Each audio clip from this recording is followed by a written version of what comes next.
On this week's show, we're discussing Xbox standing on a massive rake as it closed several studios, PlayStation working on a new LEGO game, the follow-up to the ROG Ally is here, and Suicide Squad commits financial suicide at WB. All that and much, much more on this week's GamerGuild Podcast.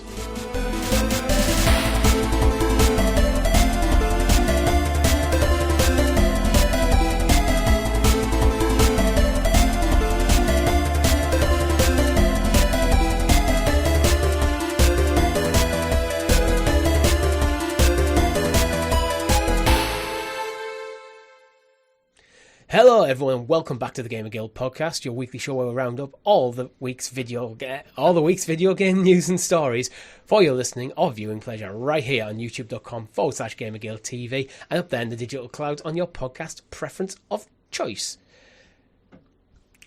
Joining me this week is Mr. Chris.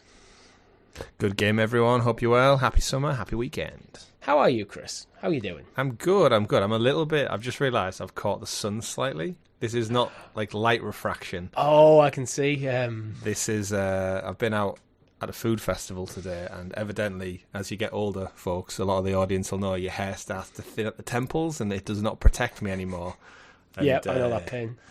Yeah, so that we'll brush it off as a slight. It's just the lighting in here is quite poor. You know what? No one probably would have noticed until you pointed it out. I don't mind. How was it? I'm enjoying it cider. It was tasty. I had a nice combination. I had a German bratwurst sausage with cheese sauce on top and some crispy onions. I had some mac and cheese with sticky ribs on top. I had some churros with Nutella and Biscoff cream. And a food coma.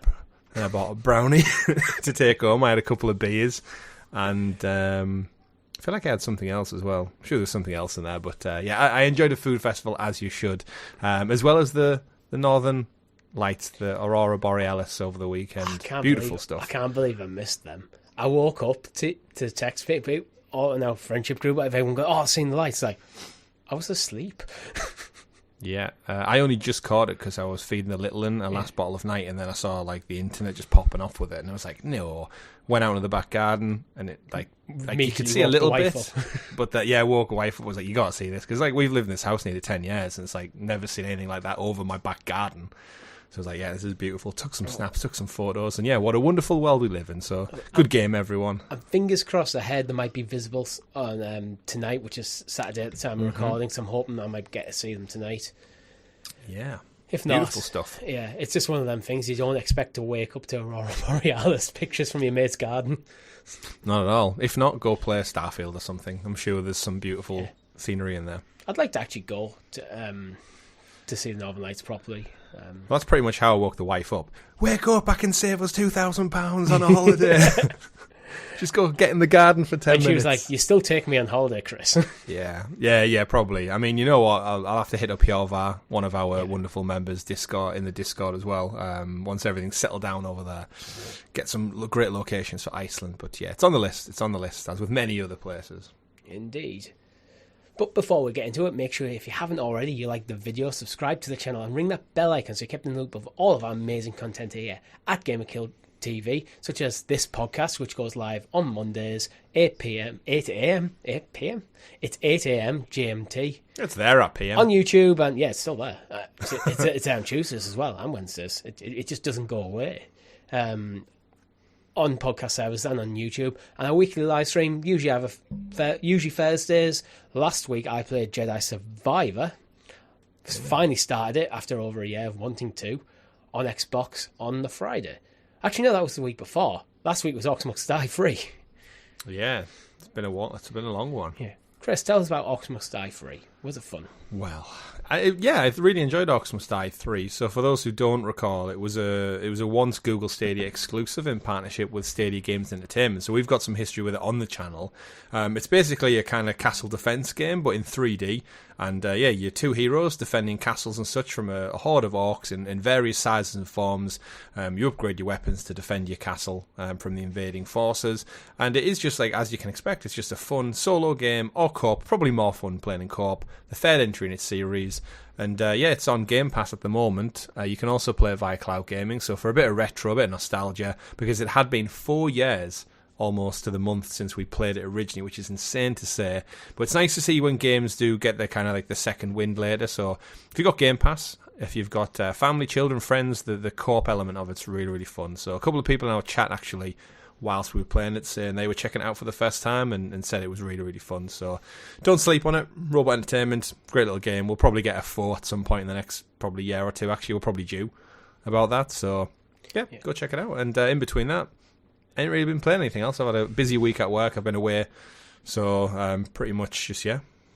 Yeah, Ox Must Die Free, it's one of them games that I kind of like to think of as a low-impact game. So it doesn't take a lot to sit down and play. So if you've had a long day, you're tired or something, you can easily sit down. It's not making too many demands of you. You can play it for an hour and then just bounce out. There's no hard-hitting story or complex open worlds or anything. You just jump in, here's a level, build some towers, off you go. Kill the orcs. Yes, kill the orcs indeed. As for what I've been playing, busy week myself actually, preparing to go on holiday soon. A week today at the time of launch this comes out. But we did finish Lego Marvel Superheroes. Kind of. We almost got the platinum, and then the game crashed and corrupted the save. No. I'm not joking. We lost about 10 plus hours. Yeah. Wow. We were literally... Was it just like error message pop up and error the game message. freeze? Or? We'd had a couple of crashes, but we had an error message pop up. The game crashed, and then the save was just corrupted. It's the first time I've ever actually seen that happen on a PlayStation. Wow. On an older game as well, usually all the PS4 patches game. and bug fixes are ironed out by...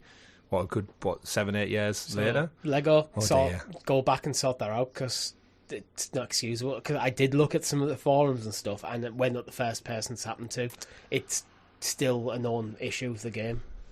Oh, do you go back and recollect brick by brick, or are you done? I'm not. Angry? My girlfriend is. We're literally, I think we're on 95% completion.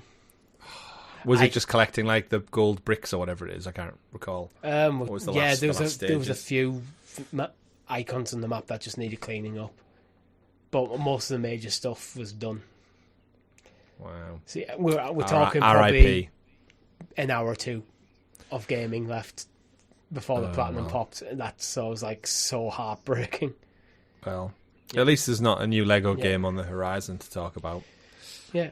Other than that, I have been playing FIFA or EAFC 24. You're watching Welcome to Wrexham as well? No, I don't have Disney Plus myself. I am annoyed with EA 24. Can I please just log on to the game without a million pop-ups telling me about Ultimate Team? No, not allowed. Sorry. Yeah, part of the deal.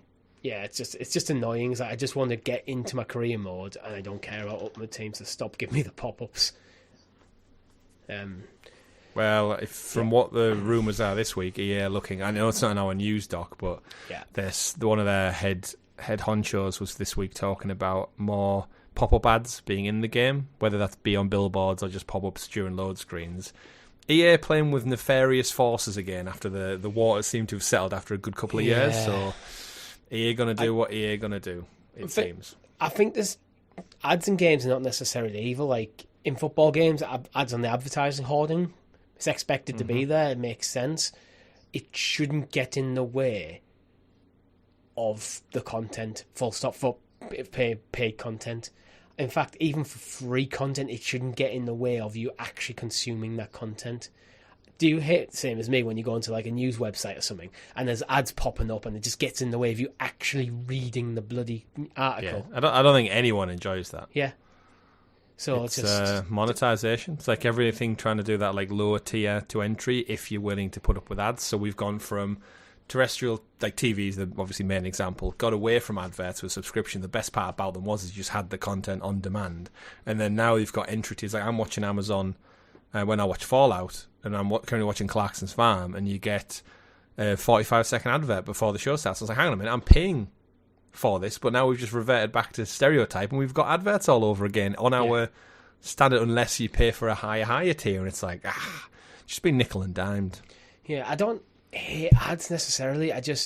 There's nothing that makes me want to use your product or service less than when I'm trying to read something or play a game or watch a TV and you're getting bombarded with the same thing over and over again, and it's getting in the way. It makes me hate your product. It really does. Well, this show doesn't have any ads. It does. Not on purpose. Not from us anyway. Yeah. But Chris, that rant aside, would you like to introduce us to the Graciously Gathered GamerGuild Gazette, aka the news? The news. And as always, our news is brought to you by our guild heroes, which you can join for as little as 99p over on the YouTube channel. As I'm quite aware of the irony of me having a rant about ads, then now I'm effectively reading an ad for our own membership service, which gives you early access to the show, among other goodies. Sponsored by Brill Cream. Imagine. I'd have to come in with my hair actually done. Sweep. Yeah. Chris, first news item of the day. Xbox. What the hell has gone on? Because we kind of predicted some of this, unfortunately. Yeah, we did on last week. As recent as last week, which is the crazy thing. Xbox just cannot get out of their own way at the moment. It feels like every time they build any sort of momentum, and again, this is from like our audience know, like we're primarily like PlayStation first and foremost. We dabble in Nintendo, and like we only both got our first Xbox consoles just over a year and a half ago. Mm-hmm. And we've absolutely loved Game Pass. It's by far the best value in video games. I love the cloud elements. We actually play on our live streams probably more Xbox centric games than anything else, which is the big irony.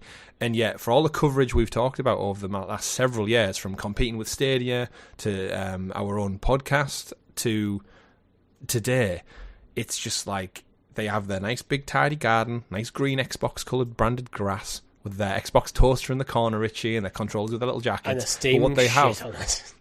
Yeah.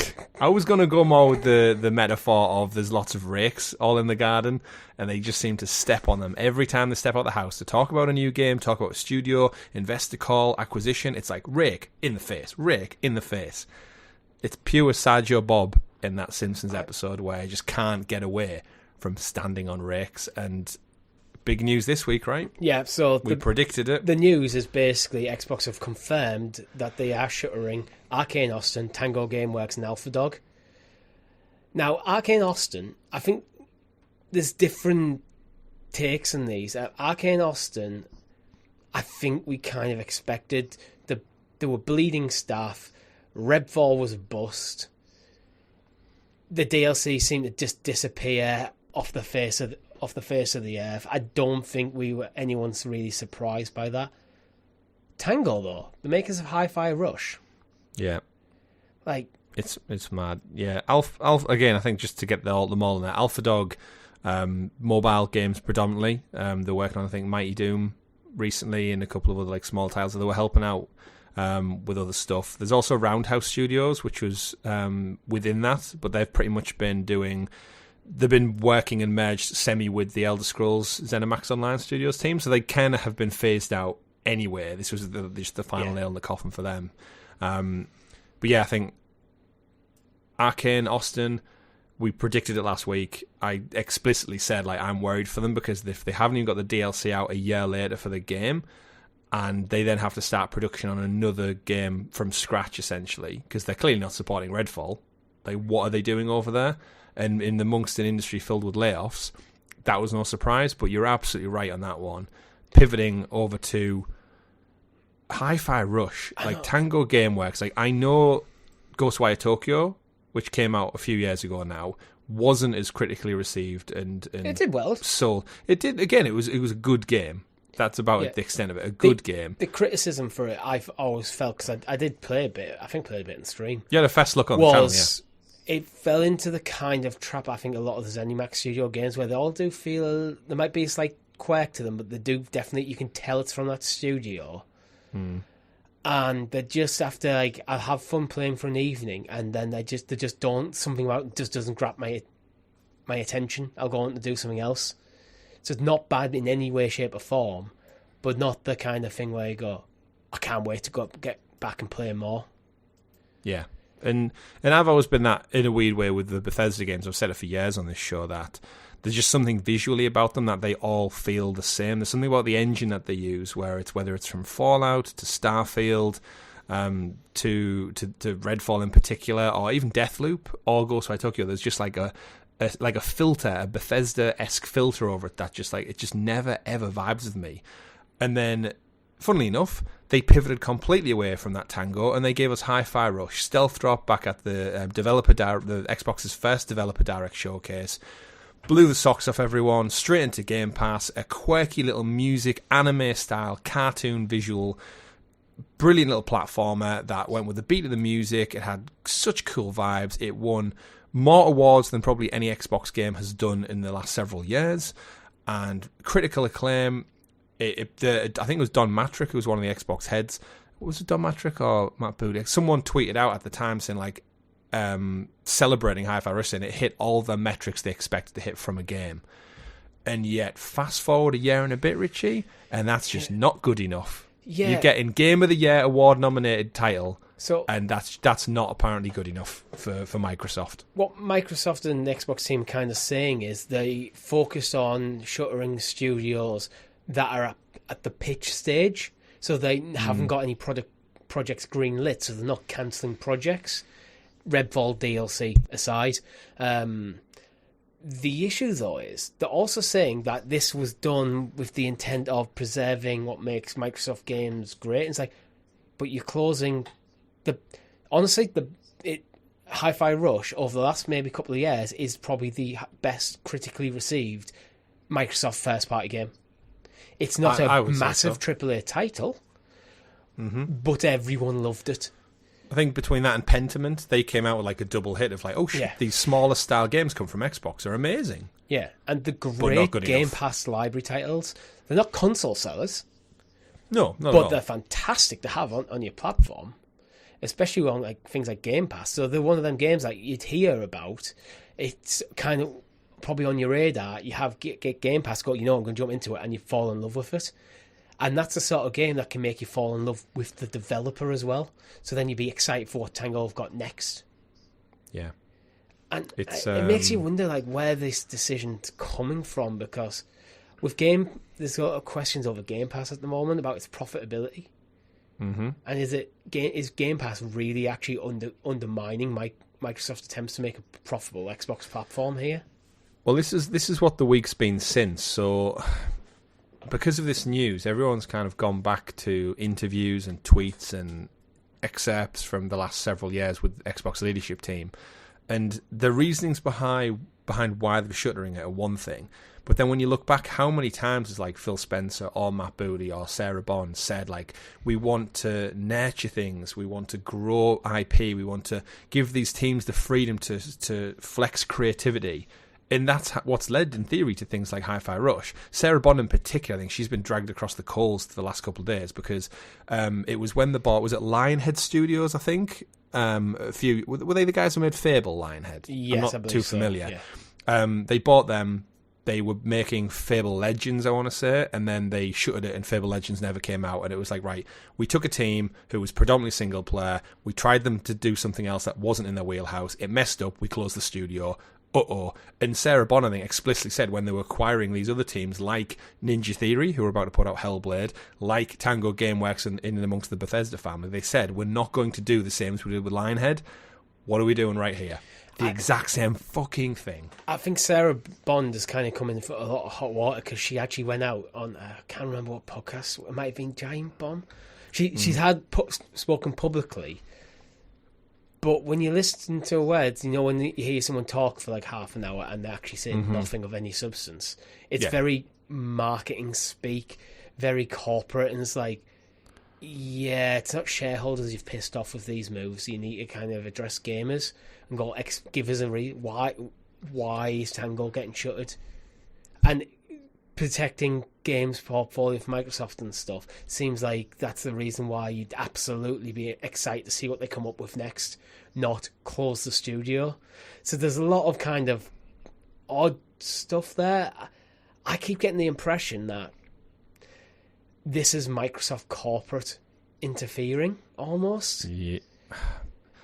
I mean, potentially, it's again, we'll never know because it's all behind the scenes. Yeah. But it's like, it was Matt Booty as well. He was addressing ZeniMax employees regarding the closures at like a town hall internally, and he's been quoted as saying one of the main factors for the closure was it's hard to support 9 studios all across the world with a lean central team with an ever-growing plate of things to do. Oh, sorry, that was Sarah Bond. Sorry, this is the one Sarah Bond's coming in critical for. I think we're about to topple over. Hire people. Sorry, but if you are actively going out there to acquire companies, studios, assets, whatever it may be, and then several years later going, oh, this is quite hard, this. Supporting 9 global studios around the world is quite tough. It's like, then what the hell are you buying them for in the first place? Like, what did you think was going to happen? Yeah. Oh, we've got a studio in Japan, there's a studio in France, a studio in Germany. This is tough to manage from. If anything, in the digital world, it should be easier than ever to manage. But they're struggling, so that the choice is to close the studios. It's like, as a publisher, that's what you do. You manage studios globally. That's what a publisher does. Yeah, it sounds like they're trying to almost micromanage a bit. It's like, but ZeniMax had its own corporate structure already in place. I don't know the full details of what happened during that buyout because that happened before we actually started our podcast. But so does Activision Blizzard King. Like, these companies already have corporate structures which you can rely on. You don't have to you can get involved with them to see what's going on. But you don't have to theoretically micromanage. You can create a corporate structure that can handle this. You're fucking Microsoft if you have the resources to do it. You that's just the thing, maybe isn't it? need a few more people to work on. Like, right, you're going to hire you. You're going to be the director of the ZeniMax portfolio, so you're responsible for that portfolio of games. Go. Or you maybe do it a different way. You maybe break it down by game genre. Like, you're the director of multiplayer games for Xbox. You're the director for tentpole guns. You're the director for smaller things. So then these department heads can then interact with all the different companies, and there's ways you can structure it rather than seemingly put everything on 3 people, which is kind of feels like what they're saying a bit, and it also comes across as like, oh, woe is us, we're overworked. It's very naive, isn't it? Yeah, I don't know. I just it's weird that when you hear like these 3 people talk from Xbox, that I'm like, okay, you're saying a lot of bollocks there, really. Yeah. Usually they're quite in touch with gamers. Another Matt Booty quote is like, we were spread too thin like peanut butter on bread, and as the leadership to make a decision, we had to look for free up resources elsewhere. It's like, you're already stating that you spread too thin, and yet you've just acquired Activision Blizzard and King, which is triple the amount of studios, right? So now it's not getting smaller, it's getting bigger. And I think I think this is the big risk, is now all their eggs are in that basket. They're now looking elsewhere, going, right, where can we really trim the fat? And I think that's what it generally comes down to. I think Hi-Fi Rush, whether it did good or bad, I think Tango Gameworks, whether it did good or bad, it is genuinely, I think, down to what they've said, which is these studios have currently got nothing really going on. They're in the pitching phase. They're wanting to scale up their staff to get into production for the next title. That costs money. That costs resources. And you know what? It's easy to cut the cord now rather than sink 100 million into these games and then cut the cord if we're still in the red. This is where I wonder if Microsoft Corporate have kind of put the spotlight on Xbox, because we know it's not just gaming that seems to be consolidation, it's tech in general. So Microsoft might be going, we put a huge amount of investment in this studio, let's have an actually good look at what's going on. They're kind of going, right, what you need to do is you need to slim down your operation. We need to start seeing some return on ZeniMax, and we need to start seeing some return as soon as we can on Activision Blizzard King. Where something I look at it and go, Activision Blizzard King, see, realistically that should be done at the Microsoft level because it's such an investment, and you kind of almost treat that what's going on there separate from the rest of Xbox in terms of repaying that investment, because it's going to take a long time to do. You're going to have to get a lot of hits out the door to get the money back in to repair that. You don't drop 70 billion almost dollars for BK. Yeah, you don't 78 point something. Yeah, you don't do that with like a long term strategy.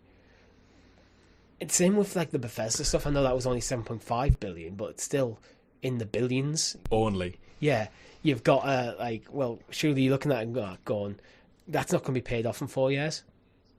No, you're talking decades. The only thing I can think of is, have Microsoft been a bit naive about the growth of the gaming industry, and factors outside of the industry have kind of slowed the growth of the industry as a whole?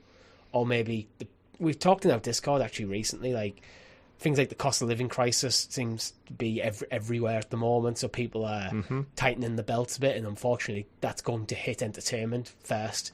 When you come to your budgeting, what's the first thing you're going to cut? It's going to be entertainment budget. It's luxuries, isn't it? Luxuries go. And I think it's just a ringing indictment of the technology full stop, because again, it's always so much money in research and development, and in terms of games, it's development costs, and the cost to like keep a studio of 100 plus people, and their wages and insurance and employment and all that. But then when they've got no income, like this is the big problem with the Game Pass model, is that Hi-Fi Rush could have came out and been critically acclaimed and sold for what, 25 quid, £30 a pop. Yeah. And because it was so critically acclaimed, it might have sold more. Instead, straight into Game Pass, free. Everyone gets it for free. I'd say they're only making money now it's on PlayStation. Yeah. Which is the big irony, is now it's on other platforms. When Hi-Fi Rush hits Switch, that'll sell shed tons. That's the thing. Probably more so now because of this news. Yeah, that's the thing. How much money is that game going to make? And now the studio's already done. Mm-hmm. So it's like you haven't given it its full chance to actually pay itself off. Absolutely. Even with like the move to start adding Xbox games to PlayStation and to Switch, it seems like Microsoft are like, you guys, Xbox, you guys need to start making some fucking money here. But how do you make money? Because that's the problem, isn't it? It's like, look at Starfield. Yeah. It made loads of money because of the pre-order sales, but would it have made as much if it was just a $70 game everywhere? I don't think it did. No. How many Game Pass subscriptions and how many Xboxes were sold on the back of Starfield? The maths is complicated. It just is. But then this is where the Game Pass model starts to really look bad, because their example here is like they were pitching new projects. So that new project might have cost, say, if they were going for a shooter like Ghostwire Tokyo, 100 to 150 million. If they were looking for Hi-Fi Rush, like a smaller title, maybe 50 million or something. And they go, right, well, we don't really have 50 to 100 million for you. You didn't make anything of Hi-Fi Rush because it was straight in Game Pass. So then you get a percentage of Game Pass maybe based on your metrics played. Like, we don't know how that works. Look at Bethesda. Okay, Fallout or Elder Scrolls is the next game. Where's your Starfield money that goes towards that? Because there isn't any, because it was all Game Pass. And then this is where I think, because Game Pass isn't growing at the rate they hoped. Remember, they wanted like something like 50 million or 100 million. They're at 34 something, I think, at the last count. It started to get to this sunken cost model where not only that, but they've also just dropped, as you said, 78 billion on Activision Blizzard King. It's like, I know Microsoft is a very, very cash-rich company, but at what point, like you said, do they pull the drawstrings and go, you guys aren't making as much as you probably should be? You're starting to slow that. You're starting to miss your projections. Year on year. The graphs are tapering off. You're not getting to where we were hoping this needs to be. And unfortunately, it's a massive corporate business. They're going, well, your profitability is reducing, or it's slowed. You're not making your projections. You're going to have to cut costs. Yeah, but it just feels like corporate panic, to be honest. And but it's okay, Richie, because you're selling more consoles than the competitors, right? No, you're comfortably in third place. And now you want more money to make another generation's worth of R&D as well, which is, we know consoles are sold at a loss for the most part. So it's like you do really question. I mean, again, it's happening everywhere. I know this seems like a very Xbox thing, but I think it comes from a place of passion where I absolutely adored Hi-Fi Rush. And if they're smart, they keep the IP alive because they own it, surely. And we do see a sequel, maybe from somebody else, but then that seems odd that you would then give them resources to another studio who don't have the expertise and go make a sequel. Yeah. Rare, maybe, because of that kind of like whimsical roots. But on the flip side, if I was to say, look at PlayStation right now, I could see Media Molecule being closed down by the end of the summer. They're in a pitching stage after the failure of Dreams.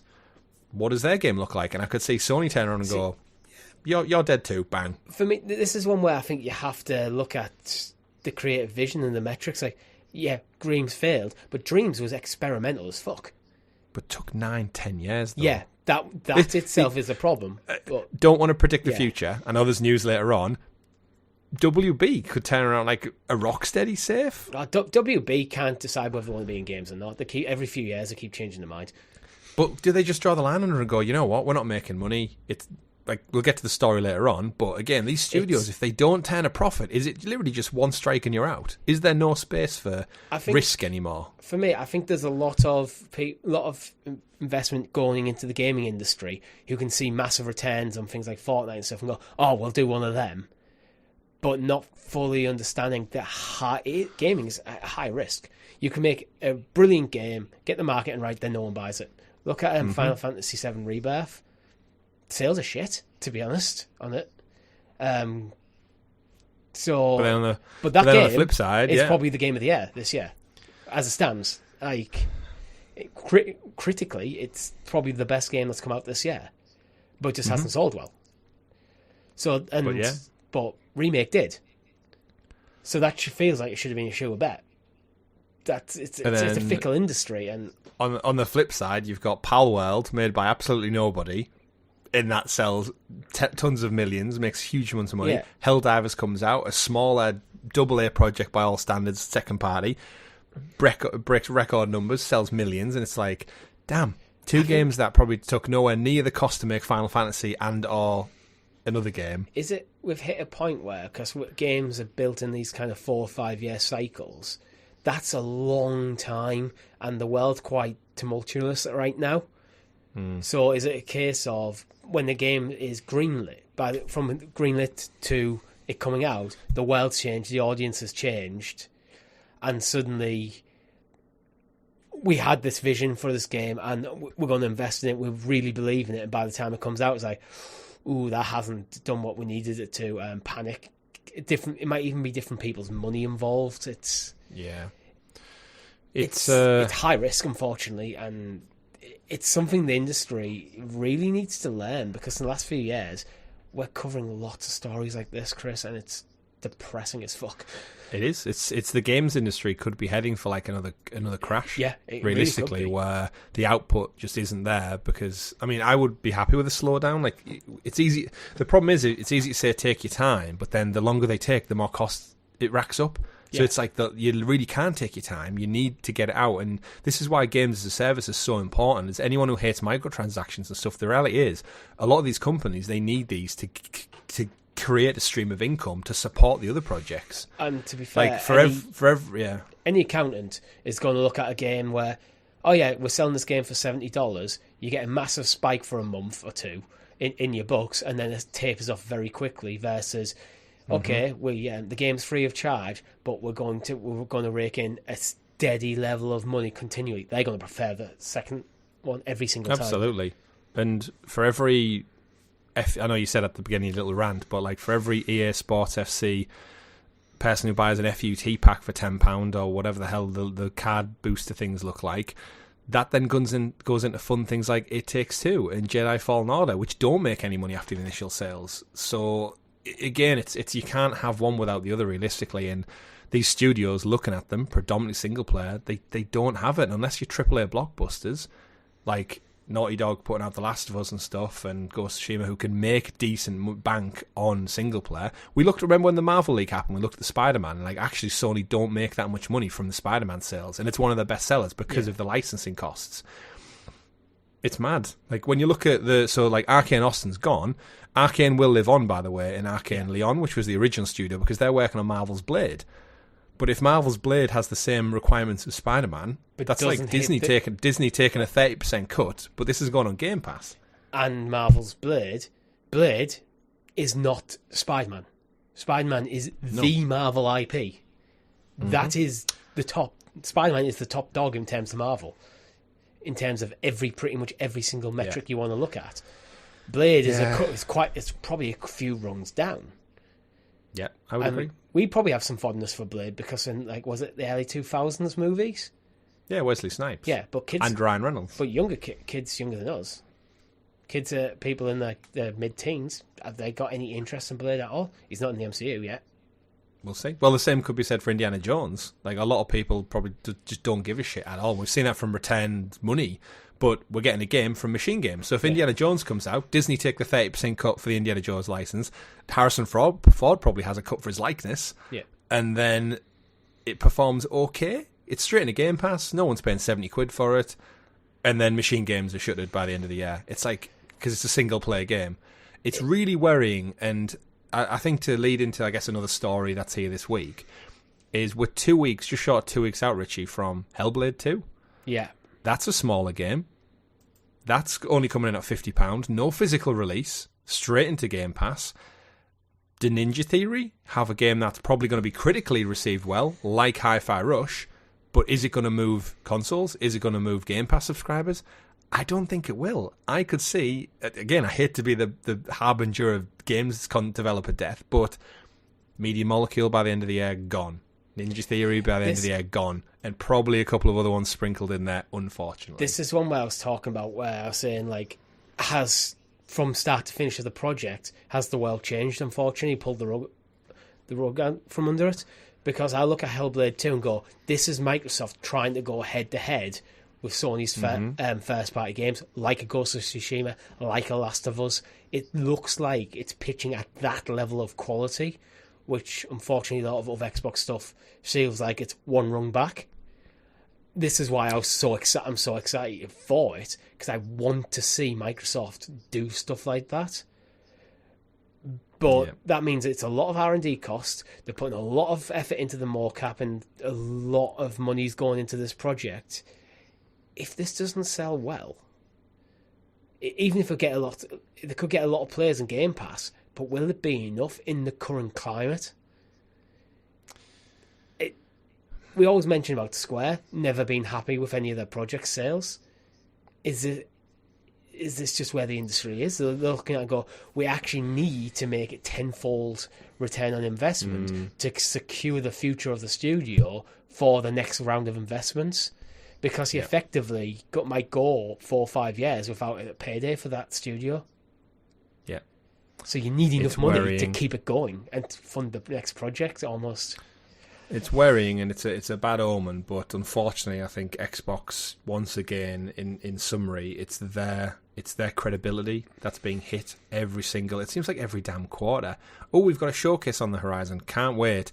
Oh, bad news. Oh, we've got this AAA game trailer dropping today, great. More bad news. It's like, just get out of your own way. And another thing, just to round out, I guess, is one of the saddest parts about this is Tango Gameworks was Xbox's only Japanese studio, and it's gone now. Yeah. So Phil Spencer spoke extensively about repairing bridges with the Japanese audience and JRPGs, bringing the Persona titles over amongst other things, and really wanting to curate that side of the ponds, just catalogue and resource and everything. And Tango was such a good step in the door with that, because like, right, we have a studio on your turf, we're creating amazing things, and Hi-Fi Rush comes out and absolutely smashes it out the park. You think like, right, let's double down on these guys, but instead they cut the cord. Japan will not take well to that, I don't think, and yeah, another step on the rake for Microsoft. So I guess we'll look forward to the showcase in the summer, where it's always like, what if next, isn't it? It's like, there's always seems to be like, oh, don't worry, it'll get good soon, but we've been doing this since 2013 now. Yeah. And again, I think, unfortunately, the world's changed. We've talked now Discord again about kids in gaming. Their approach, have we got to a point where our generation grew up where games were quite finite? You bought a cartridge, you put it in the thing, you played however many hours you completed the game, then you had to go buy another cartridge to play a different game because that game was done. Where kids are growing up with Minecraft and with Fortnite now, these games are effectively infinite in terms of the gaming that you can do. You can just keep playing. So is it just, as well, the nature of the games has changed, that they should be gone? Yeah. It's just a shame, because you've got to ask, if they weren't bought by Microsoft, would everything be fine? If this was just Bethesda ZeniMax doing their own thing, would this be fine? Ninja Theory, if they just stayed independent, would they be safer? If they just had the Hellblade 1 sales, Hellblade 2 sales coming up, they'd probably still be fine. But instead now they've got this looming threat of no marketing happening. What's going on? See how the sales do. We're part of the Game Pass model, so we don't really have an option for it's a double-edged altering sword. price or income. It is. It's a very sharp double-edged sword, but at the moment it seems to be landing sharper on one side. And that's cutting the head off great studios, great developers, and a lot of wonderful people who unfortunately lost their jobs. So, RIP, Arcane Austin, RIP, Tango Gameworks, and the other two that I can't really remember. But yeah. Let's move on, Chris. So hopefully some happier news. Over in PlayStation land now, are PlayStation and Lego about to team up to work on a Horizon game? it seems that way. Which is quite surprising. But it's a weird one. We talk about games, and especially ones that we're passionate about. But yeah, there's a well-known leaker tweeted out saying basically Sony are preparing something in cooperation with Lego. It's a well-known IP, and the announcement is expected, which you wouldn't usually take that much. But then Tom Henderson, who was like one of like the biggest reporters in, I think, in the games industry, is like always reliable. He's chimed in saying like, yeah, he agrees with it, and he tweeted out saying there's something on the horizon very soon, an announcement. So he's basically saying, yeah, look, it's probably Horizon. But then, like, I've thought this for years. Like, I enjoyed Horizon so much, but at the same time, I would have took a Horizon game in the vein of like Celeste. You play as Aloy. It's a 2D beautiful world. There's little robot dinosaurs to find. You jump around with your bow and arrow, zip, zip, zip. Short little 5-hour game or something.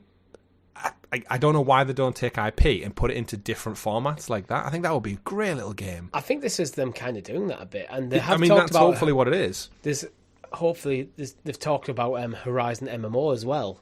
Mm-hmm. I start to get worried though. Is the more games are announced in the same franchise, could franchise fatigue hit quite quickly? Well, that's why they need to be different enough, don't they? Yeah. To stand on their own merits. But, I mean, a Lego Horizon game could be very interesting, but I think Lego game, I'm not sure how that looks, to be honest. I've only really played a lot of one Lego game, so I'm not really the person there. What would you expect from a Lego Horizon game, Chris? Open hub world.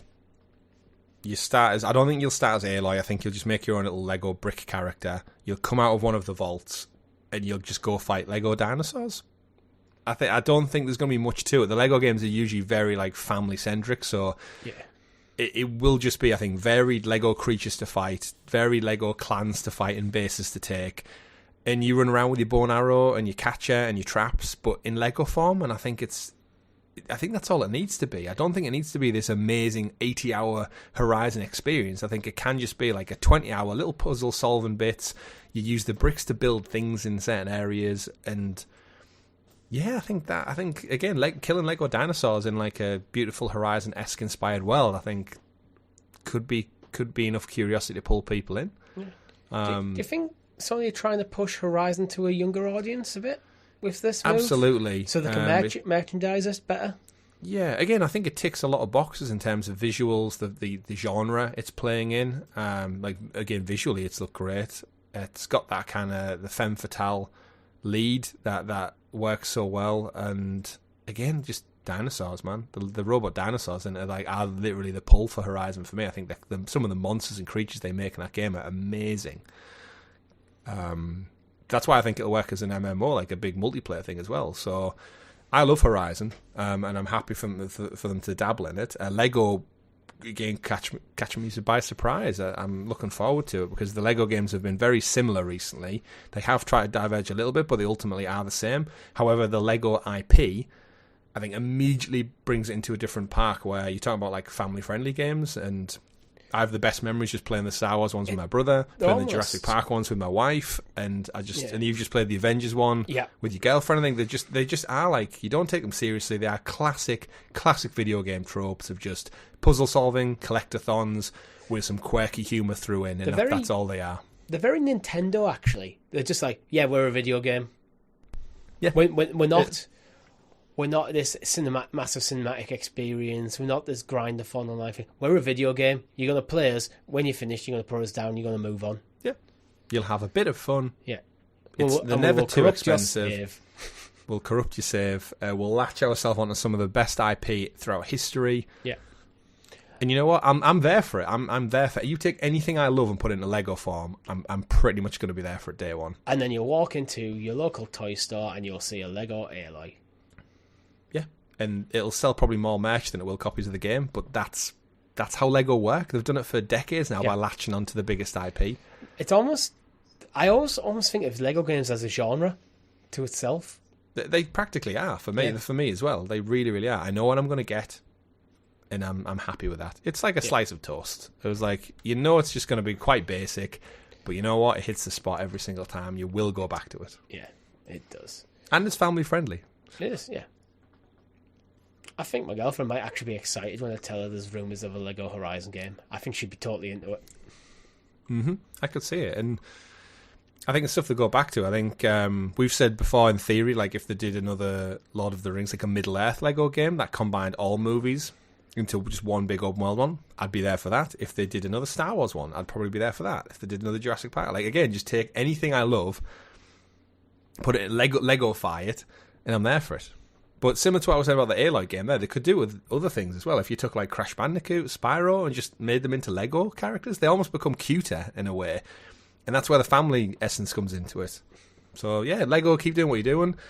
Collaborate with PlayStation, collaborate with Nintendo. Give me a Lego Mario game. That'd be super awesome as well. Lego Pokemon. Ah, mate, could you imagine?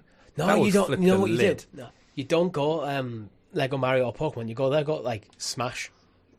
You know where Smash is kind of he's all the Nintendo franchises in one game. You do that with Lego.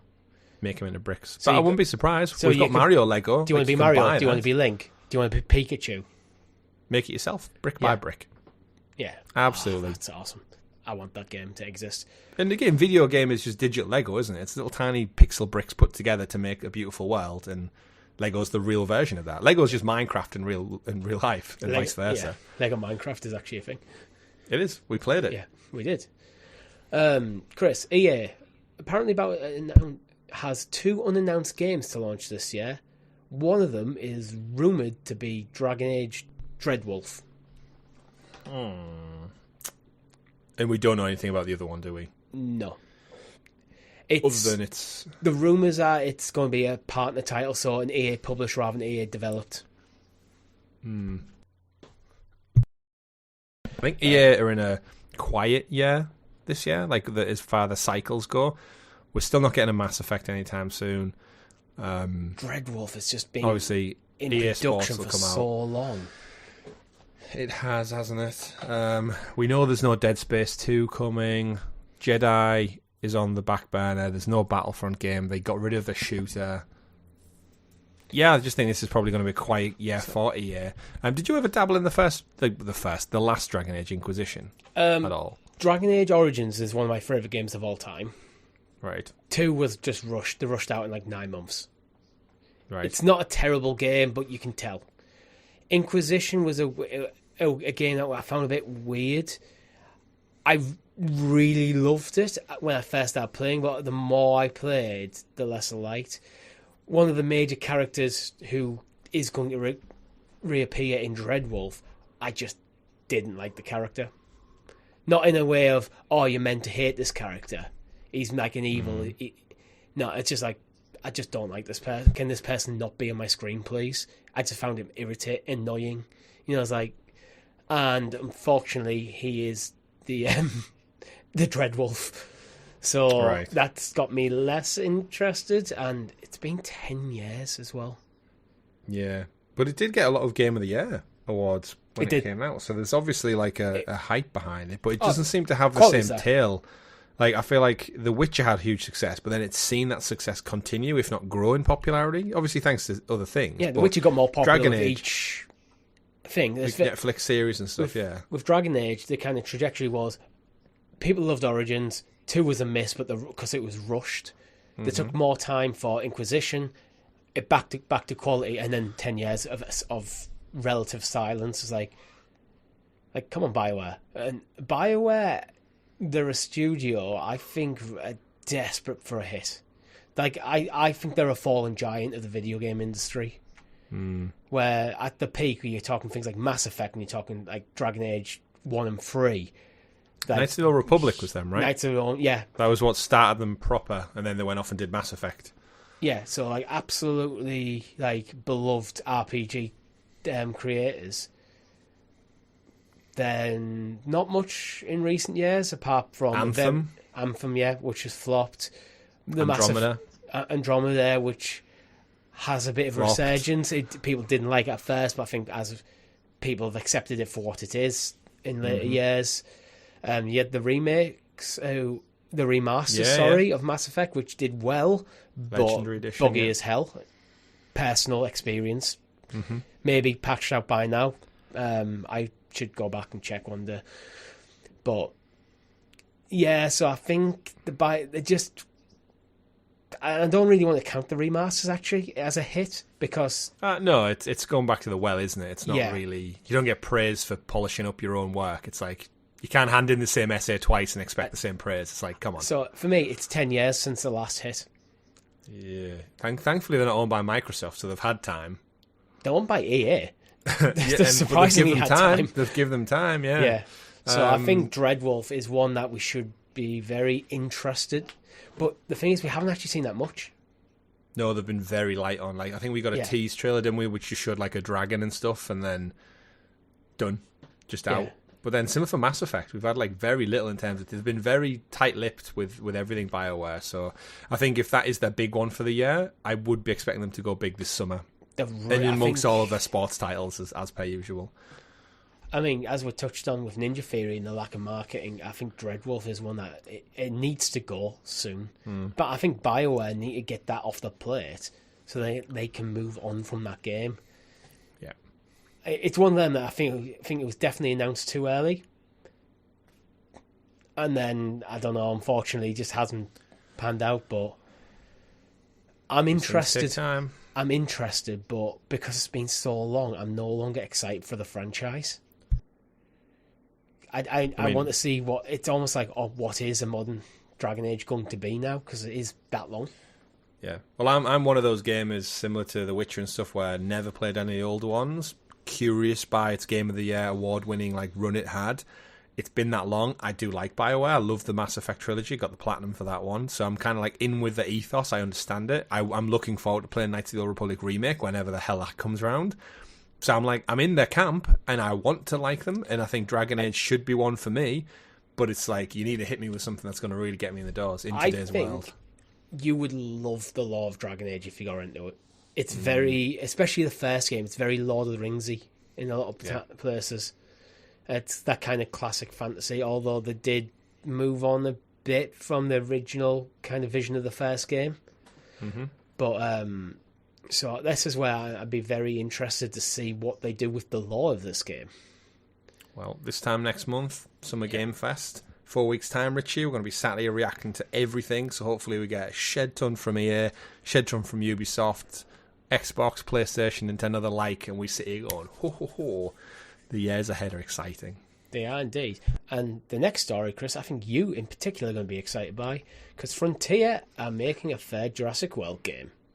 Yes. I'm just going to hand this over to you to just... I've never played any of them. You've played them all. Go. I don't think the world needs Jurassic World Evolution 3. As much as a lot of people probably say we didn't need another trilogy in the Jurassic Park series, but we got them. I enjoyed them personally. I thought all three of the world movies were decent at best. The games, however, it's very much the same thing. Like this, for those who don't know, Jurassic World Evolution is Frontier, who are the guys who do like Planet Coaster. So you're thinking like theme park simulation, management simulation. Naturally, Jurassic World theme park is that, but with dinosaurs. And the first one was great. The second one I really enjoyed. They expanded it a little bit more. They added like aquarium elements in, so you could have like fishy dinosaurs and some more fly dinosaurs that they added in the giant bird pens, as made popular in Jurassic Park 3. Aviaries. Aviaries, that's the word I was looking for. And they had like characters return. They had Jeff Goldblum do voiceover, and it's got the elements. It's licensed correctly. They had a shit ton of dinosaurs in the form of DLC packs. But then when we get to a third entry in as little as like probably 10 years, I think, we're almost getting like what more, how different is this going to be? Like realistically, like it's going to be the same game. Obviously, it'll look prettier, but then are you going to try and piecemeal sell me all the same dinosaurs that I already had in the previous games? Or, I don't know, I think it needs to do, like, it's obviously doing good for Frontier. They clearly make money off it, otherwise they wouldn't have made 3. Although my memory serves me right, 2 didn't sell that well. Yeah. But evidently enough to still make money. I know they're working on another Planet Coaster game, like a sequel to that, because they haven't made 3 of them, they've just made 1. So their Roller Coaster Park Simulator 1 gets 1, but evidently Jurassic Park is that big of a franchise, it merits 3 games. So you know what, I'm happy for it. I think if it hits me at the right time, I'll probably pick it up, because I have thoroughly enjoyed 1 and 2. I've got the Platinum in 1, actually. 2, not so much, bit of a grind, feeding those herbivores and whatnot. Is there any more Jurassic World films on the horizon? Yeah, so the kind of story with Chris Pratt and the team is done, but the director of the last one actively said, like, this won't be the end of the franchise, so that's the end of their story. But I think the world's always clambering for, like, there are no other dinosaur movies. Like, I don't know how. You get, like, Godzilla. But I'm one who personally looks at the Jurassic Park / World films and goes, there's one outstanding film, maybe 2 or 3 pretty good films, and half, about maybe 3 or 4 crap. Alan. It's like there's more misses than hits in the franchise now. Yeah. I want them to take the franchise similar to the Horizon we've just said, like Diverge. Give me a proper Jurassic Park inspired like horror movie, like make it scary, because these are monsters. These are literal giant reptile monsters. Yeah, there was more horror in it, and actually the second Fallen Kingdom, was it? Had some big scary elements with like a little girl in the bedroom with the shadow across the window, the rain outside, like hide in your bed kind of horror stuff. Like really go in on the horror, I think. It's like you want to move away from like the Chris Pratt borderline superhero character. Yeah. Like, get away from that. But the story's to be told. It gets a bit superhero inspired. That's the beauty of the first one. It was very grounded. Yeah. And it holds up to this day so well. And dinosaurs are only on the screen in the first movie for like 10 minutes in the whole movie. And that's why it builds suspense. It's like why Jaws works really well, because you don't see the damn shark until like very few brief moments. But another game. We'll no doubt get another movie. I'm here for it. Planet Coaster sequel, I'm also there for it. I love Jurassic. I love Roller Coaster Tycoon. But I was actually talking to Rob about this today in person, saying like he's trying Age of Empires 4 and he just couldn't quite get into it, so he went back to Age of Empires 2. And I'm the same. I'm like I love Planet Coaster, but I always go back to Roller Coaster Tycoon. There's something about that isometric grid style that works for simulation games. And yeah, I've done that as well with Age of Empires 4. I try to play. It's like I don't want Age of Empires 4. What I want is Age of Empires 2. I want the familiarity, because I'm not a huge strategy player, so when I dip my toes, I want that familiarity. I don't want to learn a new game or loads of mechanics. I just want to go back to what I know and just because I know I'm going to have a good time. Yeah. It's same with Civ. I think I'm playing like Civ 5 or something. It's probably like Civ 9 or something out nowadays. I will go back and play the same one I've been playing for a decade, even though I know there's newer games which are probably objectively better. Yeah. I mean, I bought the entire Command and Conquer series. And you just played Red Alert 2. I played Red Alert 2 and Yuri's Revenge because they're the best ones. Generals can go fuck itself. Yeah. You know what can go fuck itself, Chris? The ROG Ally X has been announced. So this is the follow-up to the ROG Ally, but it's not the ROG Ally 2. That's coming later. Yeah. Handhelds, right? Super popular at the moment. They are. It's one that we've covered quite extensively because of our relationship with cloud gaming, isn't it? But yeah, the ASUS getting in the game amongst other things. But yeah, it's good to know that it's well enough. It's a true challenger to the Steam Deck in every sense of the word, although it's not as well received. So the first ROG Ally went head to head. It was the first one out the gate after the Steam Deck, I believe. Correct me in the comments if I'm wrong. And it fell short a bit. I think it wasn't was cheap. As powerful, yeah. I think it was slightly cheaper price point, but it was. You'd look at it and go, "It's worth the money for the Steam Deck." That was the kind of consensus. Yeah. The X is meant to be kind of the original, but perfected. It's like a pro model. Yeah, it's a pro model. you're getting the same screen, so they're not giving you like how the Steam are now giving you an OLED screen. It's the same screen, it's the same chipset, but they've worked at it. It's got much better battery life, which I think was one of the major criticisms. And reading from The Verge, we're not looking at 30 to 40% more capacity. We're looking at way more than that. So it should be a significant bump up, which it's a portable device. You need a good battery life. Absolutely.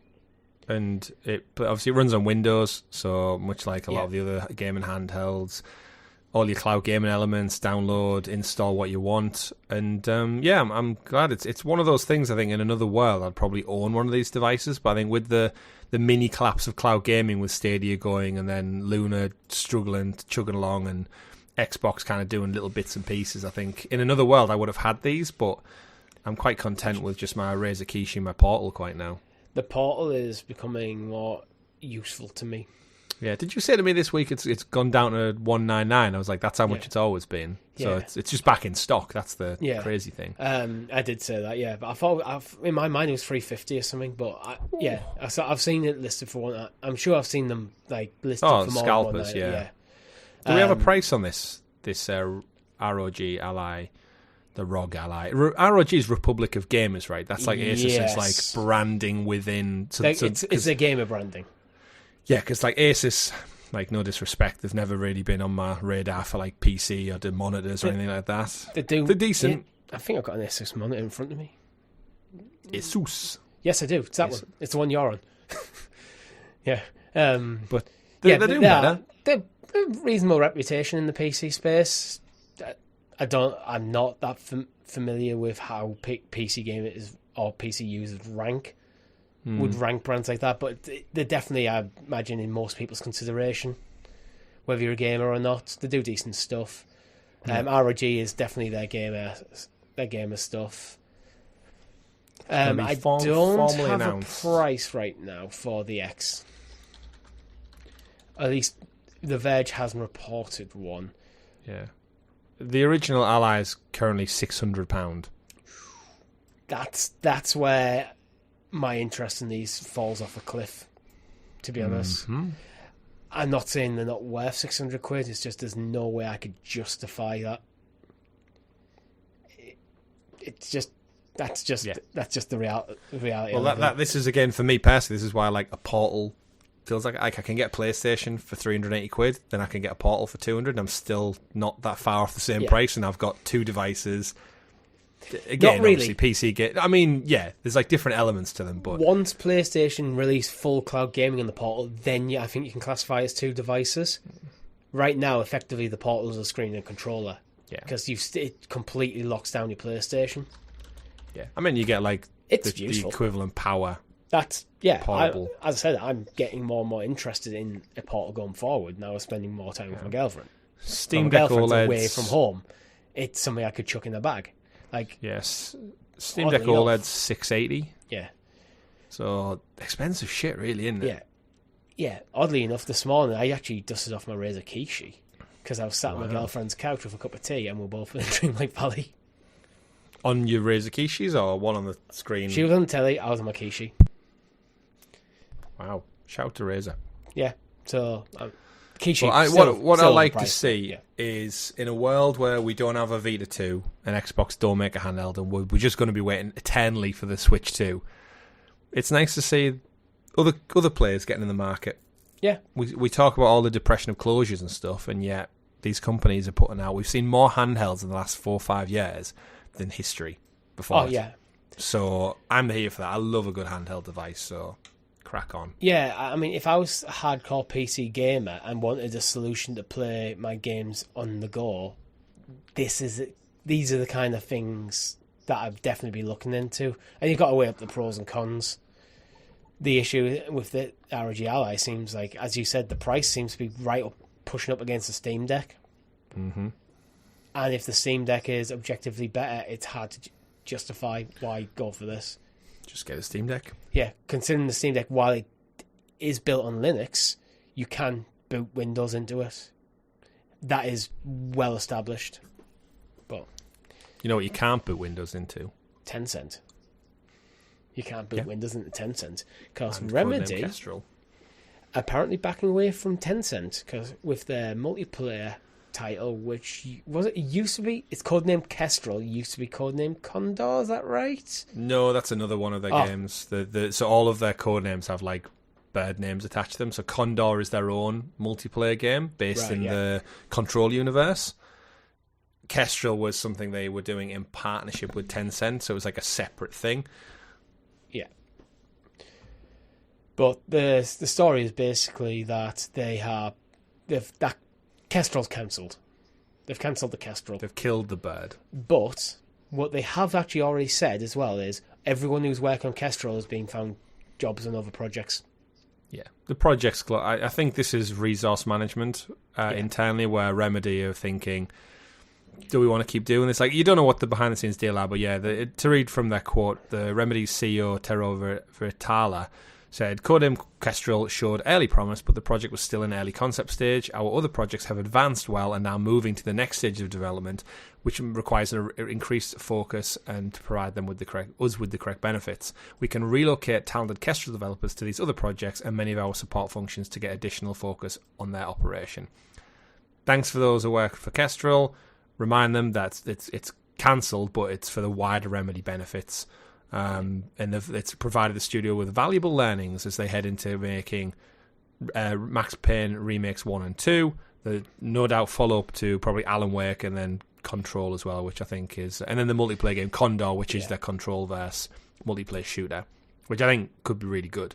So I think it's a smart business move. I think Tencent obviously had some investment there, but it doesn't seem like it was working out for both parties. If Tencent are happy for them to can it, so I think it's probably similar to the Xbox news, but without the downside of you closing a studio down, you just reallocating. Like if Xbox turned around and said, we're not going to do all that other stuff, but we're going to reallocate the staff to work to help out with support on Starfield multiplayer, or we're going to reallocate them to get that Perfect Dark game off the ground, goddamn finally, it would have been like, right, that sucks, but I guess we'll see Hi-Fi Rush and Dishonored from another team spread out. But they didn't do that. They shut the whole thing. Resource management at its finest. But it is. Remedy seems like a well-run studio, to be fair. It all does. Things said and done. So, and the cancellation of Kestrel means that the additional resources that basically Tencent were provided are no longer needed. It doesn't seem to be any bad blood from what we can tell here. It just seems to be like, actually, we want to focus on our own IP, Max Payne, Control, Alan Wake. So I could see Max Payne getting folded into the Control Alan Wake universe. They seem to be keen on that connected universe, and maybe that's part of the idea behind the remakes, to tie the three franchises together. And then going, well, why are we doing our own thing? It's doing well. Why are we doing this other multiplayer game which isn't connected? Mm-hmm. Just keep it in-house. It's just going to take up resources.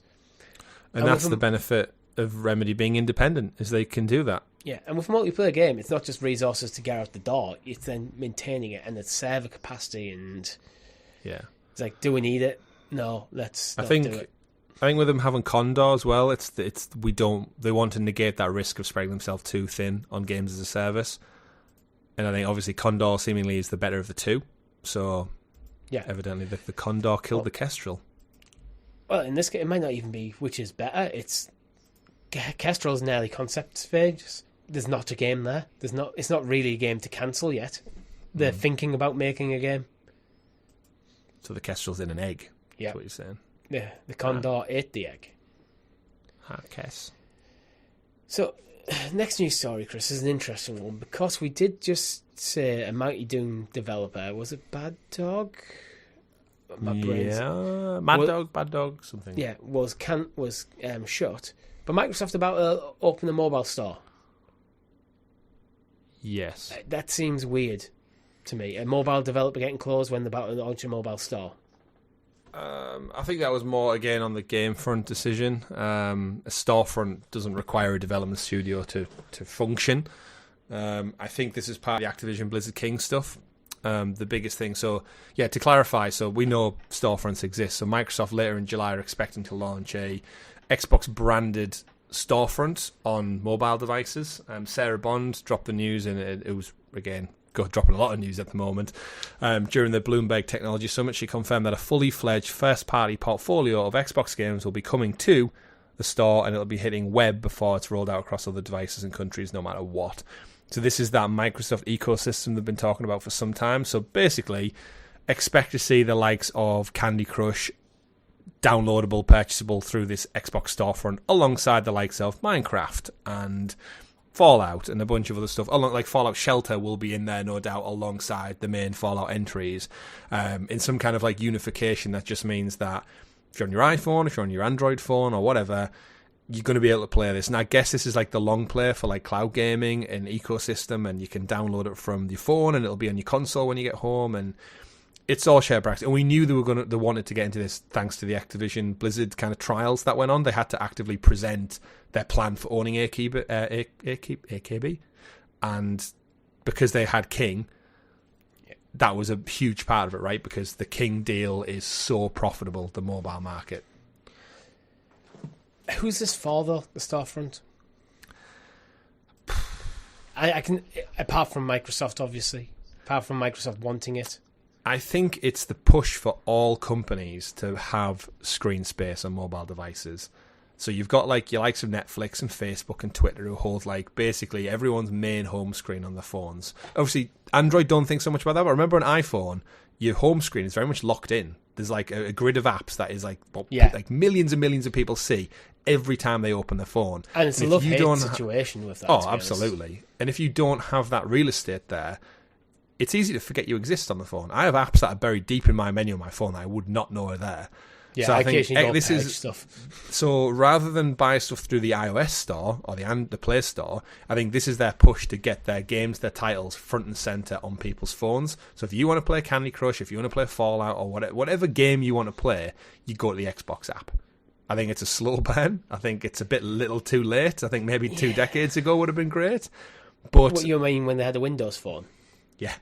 I mean, there was a Windows storefront on the home screen, but in terms of I just don't know who's downloading alternative storefronts onto the phone. Exactly. Like, I think it's a little too late. Specifically for Microsoft stuff. It does seem... I mean, there must be an audience there. I know some people do, but it's like... I don't know that. Well, the conclusion of this article from Insider Gamer says, while the Xbox Mobile Store will debut with a first-party lineup, it will expand down the line to include partnered products. It's a lofty goal, with Bond explaining that Microsoft is trying to transcend simply creating a gaming-based application and instead wants to ensure that your library, your identity, and your rewards travel with you. So it's that Xbox ecosystem in one place. Yeah, but as someone who's new to the Xbox ecosystem, I hate the fact it's the Microsoft Store, not the dedicated Xbox Store on my console. I want them to go the other way, to be perfectly honest. Yeah. Like, have a nice, clean storefront that is separate from the rest of Microsoft. This is where they get stuck between being Microsoft, being Windows, being Xbox, and Xbox the unification. Is a brand strong enough on its own. So on the PC space, you can have the Microsoft Store that's dealing with all the classic Microsoft products, Word, Excel, that sort of stuff, and you can have the Xbox Store that's a gaming division of Microsoft, and just have these separate things. On the PC, you can have it pre-installed, and then I already have an Xbox app on my phone for games. I don't. I have two. I have an Xbox and I have a Game Pass app, which for me is annoying need to in be its own merged right. into one app.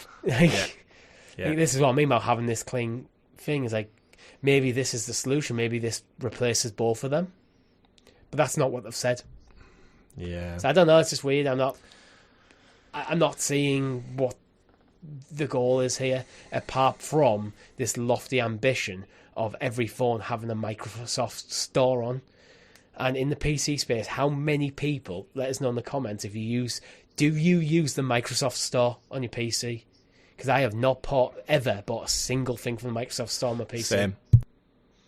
Unless it's been via my Xbox app on the PC. Yeah. Maybe we're just not the audience. Yeah, I don't know. Suicide Squad, Chris. Yeah. Could it kill WB? It's just cost them $200 million. It won't kill them because Hogwarts Legacy did so well. So what do you mean it cost them 200 million? Yeah, but they're doubling down on games like Suicide Squad and Hogwarts Legacy. Yeah. So Warner Brothers say the failure of Suicide Squad Kill the Justice League contributed to a 200 million hit to revenue. Ooh. That's a big loss. Yeah, this was part of the earnings report, right? They praised Hogwarts Legacy, lamented Suicide Squad, and I quote, generated significantly lower revenues compared to Hogwarts Legacy over the same 3-month period. Shit. The thing is, anytime a WB story comes up, everyone's always going to compare any of the games as a service to Hogwarts Legacy, because Hogwarts Legacy is still charting in sales figures right now, over a year after it came out. And all the games as a service in recent years have flopped. Every single one of them. Yet the WB are doubling down on the games as a service, not the stuff that's actually making the money. Yeah. I mean, we don't need to cover this for too long, but if you asked me several years ago when they started talking about Suicide Squad, I could have saved them 200 million and just said no. Yeah, don't do it. Same with Hogwarts Legacy. Don't Suicide microtransaction Squad it. IP isn't what you think it is. It's not that strong. Hogwarts Legacy, don't do a sequel. Just give us the same thing. Give us a new story to go with it, and give us some expanded areas. Like, let us go to the Ministry of Magic. Let us do all those like locations in the movies with Hogwarts as well. Somehow get cameos in there. I don't know. It just needs to be the same thing again, and you will make money. And you know what? I can point to examples of why you should do that. EA, perfect case study. Everyone hated EA. They brought out Jedi Survivor, Jedi Fallen Order, and went, that is a good game. It's not full of bullshit. It's just, here's a single player Star Wars experience that we've been crying out for a long time. Like Hogwarts Legacy was for Harry Potter. It's high quality. They brought out Jedi Survivor, and it sold well again. Yeah. Look at the case study. It's right there.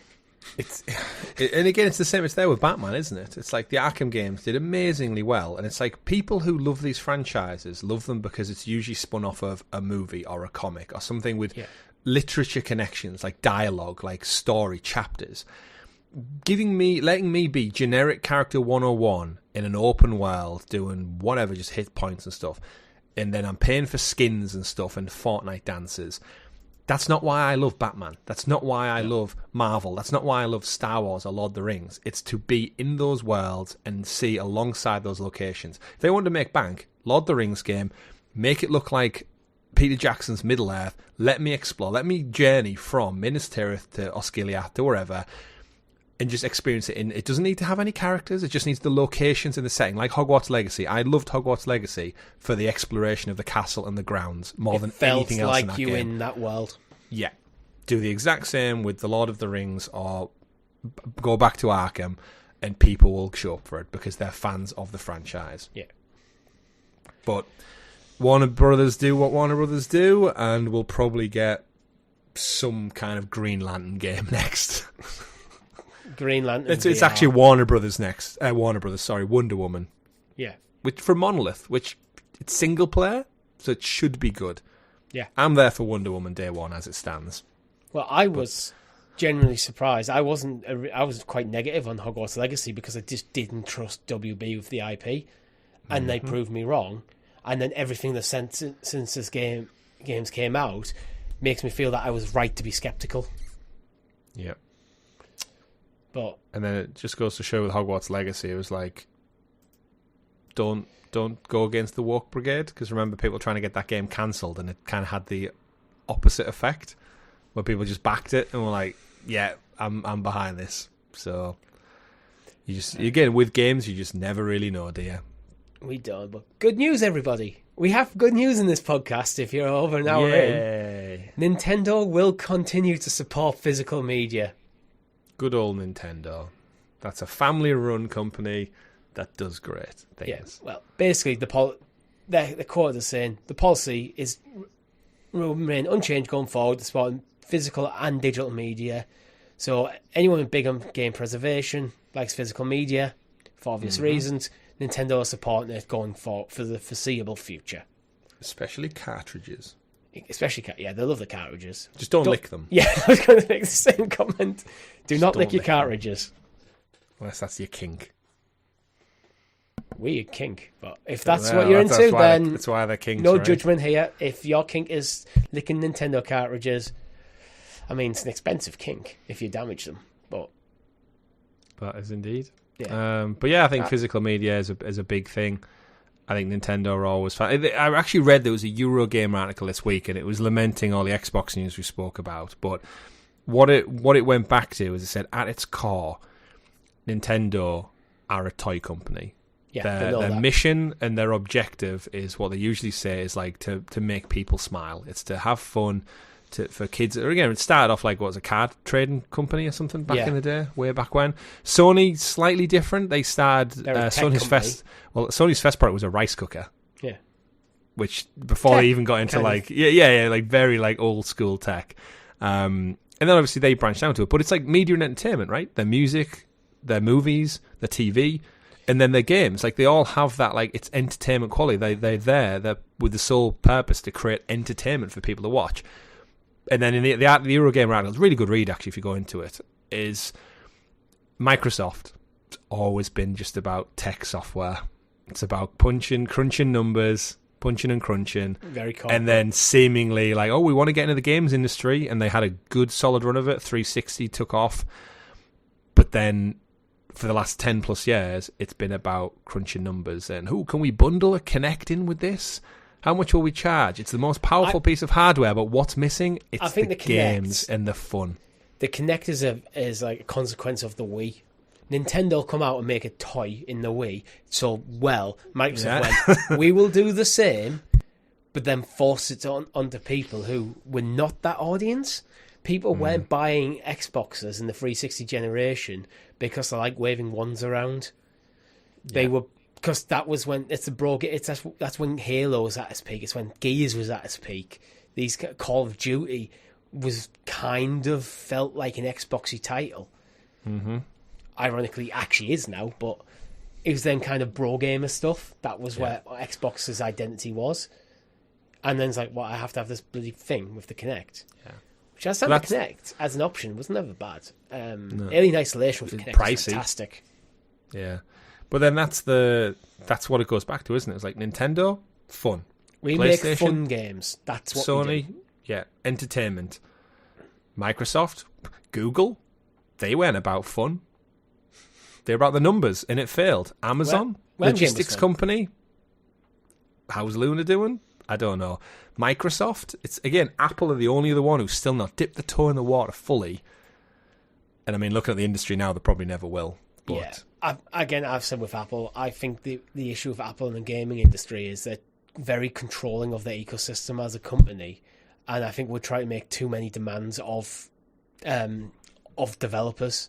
It's the same problem Stadia hit, only with Apple, with iOS rather than Linux, because I can't see Apple using like a version of Windows to get their product on. They will use a version of iOS, and gaming on iOS is generally accepted to not be as good as gaming on Windows.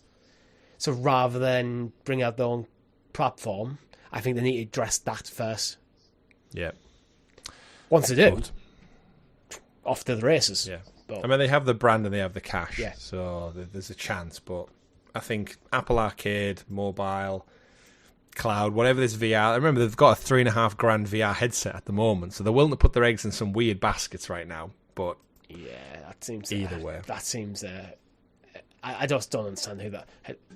God of War Ragnarok's coming to PC apparently next. This is our last news story for you.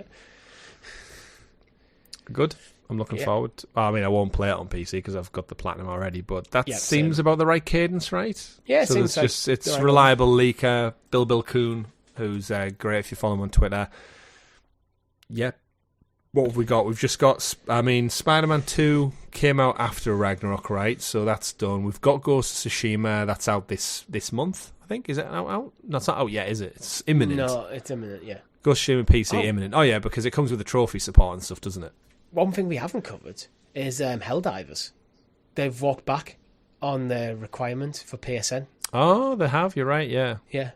good choice for all parties involved. Yeah. Although I do stand by what I said last week, where I think it was a bit overblown, but it's good to see that. I mean, I think there was some controversial stuff around it. People potentially getting fired. I don't know the full story. Oh, I saw that. Yeah, it was the community manager who took to their Reddit or Discord and basically said to review bomb his own game. So no, he didn't say review bomb. He said if you've got a problem, go to PlayStation and like give them shit over it. Which I think, I'd imagine in their contract legals between second party developer and publisher PlayStation, you're not supposed to throw them under the bus. No, because they essentially funded the launch of your game. So, you're meant to manage the community, not justify their anger and point somewhere else. That guy was unfortunately removed from his position, which is, I guess, from a business standpoint, it's the right thing to do. But he did say his job was to look after the community, and that's what he did to the bitter end. And you know what? I respect that. Yeah. There's people asking for us to have a tribute of him put in the game as like Captain something or other or Commander something, because that was his tagline in the Discord. But you know what? Another day we move on. Helldivers is back. Ironically enough, all the fervour going around it, its daily player count never really dropped beyond 99,000. This is what we were talking about last week, where it's going to be a handful of angry people on Reddit, but the player count's going to dip maybe by a couple of hundred, Game's good. Even a couple of thousand. But then people either rage quit and that's it, or half of them probably even 2/3 of the people who are angry were going to go back and play anyway. Yeah. I mean, players right now on Saturday afternoon, 116,000 playing it right now, so yeah, you can't stop them. So in terms of PC games, though, Helldivers, it's already there. What other first-party games have we had? Again, PlayStation haven't really put anything out recently, so I think they're starting to catch up on themselves, right? There's rumours of a showcase. Horizon Forbidden West? Yeah. That's called PlayStation. Not PC. PC, we've got a War coming to PC, so Forbidden West came out before Ragnarok, didn't it? So yeah, my guess would be if we haven't had Forbidden West, that's soon. Ghost of Tsushima, then Ragnarok. Last of Us Part 2?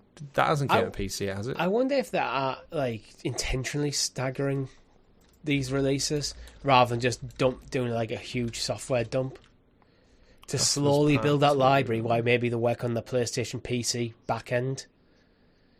As of March this year, Last of Us Part 2 PC port was just a rumour. So yeah, it looks like they're starting to catch up with... So yeah, remember Ghost of Tsushima came out just before Last of Us Part 2. Yeah. So if we're just getting Ghost of Tsushima, it must go Last of Us Part 2, then Forbidden West, then Ragnarok.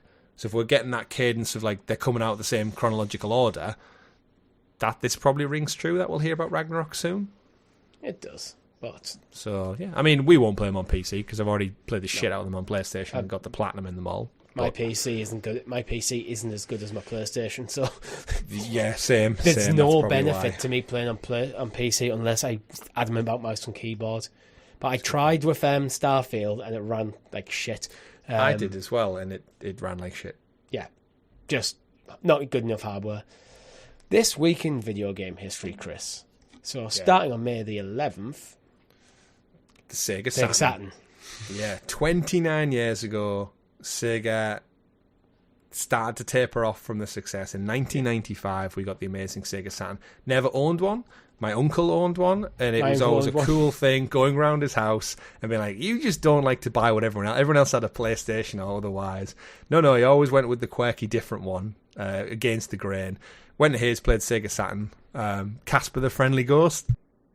Yeah. It was one of my favourite ones, and it was called Overloaded or Loaded or Reloaded, where it was like a top-down, a bit like a Hotline Miami, but you had like coloured keys to get into certain areas of the map, and you basically went around and just bullet-ridden everything. 2-player. Me and my brothers used to mince people with Gatling guns and flamethrowers and everything to find the key to get to the next door to fight the boss, and that was it. But yeah, and was it Ridge Racer? Ridge Racer, I think, was on it. So those 3 games he had. And I just thought it was always quirky as a kid going around and be like, your controller's really funny, or these discs look really weird, or this boot up screen. But you know what? Shout out to Casper the Friendly Ghost on the Sega Saturn. I think it's ironic. Your controller's really weird. It's basically the same as the Sega Mega Drive controller, which you were very familiar with. Yeah, true. But how old was I? I was 95, so I'll have only been 5. 6-year-old, but it was different. And yeah, I like the Sega Saturn for what it did, what it was anyway. There's a few gems actually on May the 12th. May the 12th. I mean, Panzer Dragoon came out on the Saturn as well, so that's a good shout. We just had the remake or the remaster, right? It came to Google Stadia. It did. And Google Stadia was gone. It's gone now. Yeah, it came and went. Yeah, nothing else. Yeah, May the really 12th. on that one. Gran Turismo, the original. Oh, that's a shout. Yeah, 1998, 26 years ago. Gran Turismo, the first one. Now, I only got into Gran Turismo on the sequel, Gran Turismo 2, when I had 2 discs. You had the simulation disc and you had the arcade disc. So if you wanted to play like arcade racing with my brother, it was the disc 2 we had to use. Yeah. Gran Turismo. PlayStation's biggest selling franchise of all time in terms of units. Nice. Doom made its triumphant return to Oh, PC. the reboot. Yeah. In 2016. Ooh. Do you think we'll get Doom this year? Maybe. What was that leaked one? Doom... There's something. It was leaked with all the Xbox stuff, wasn't it? It was new console and Doom, insert word here. Doom Eternal, Doom something. It's on one of our thumbnails, I know that, but yeah. A new Doom game, I think it could be imminent. It's been a while since we got... the last one was, 2019, 2020? So you're talking 4 plus years. Have you looked at May the 13th yet? May the 13th. Because, May the 12th we also got Tears of the Kingdom a year ago, but that's less interesting because they're so recent. Know what am I looking at? Breakout in the arcades 48 years ago on May the 13th. Damn. Breakout. Was that Atari? Yeah, it was Atari. Yeah. 48 years. If video games that old. Yeah. That's mad. Super Mario RPG, Legend of the Seven Stars. Ever played it? Nope. Is that the one getting a remake, Super Mario RPG, on Switch this year? We've had Paper Mario. I feel like Mario RPG. I might be coming to the Switch Online. That's what I might be thinking. There's so many damn Mario games. Legend of Zelda, Oracle of Ages and Seasons. Great games for the Game Boy. And a bunch of other crap. Yeah. 100 Days Winemaking Simulator. Shout out to that. Yeah, go check out the stream if you want to see me and Tom drink like multiple bottles of wine while we make a vineyard. One day we'll play another alcohol-related game and get drunk on stream together. Indeed, but it is not this day, because this day is the end of the podcast. Thank you very much for watching. Make sure you like the video, subscribe to the channel, and ring that bell icon so you're kept in the loop of all of our fantastic content here at GamerGuildTV. There's links to all of our socials in the descriptions, storefronts, everything. Just go in the description, that's what it's for. My name's been Richie. I've been Chris. GG everyone, goodbye. GG.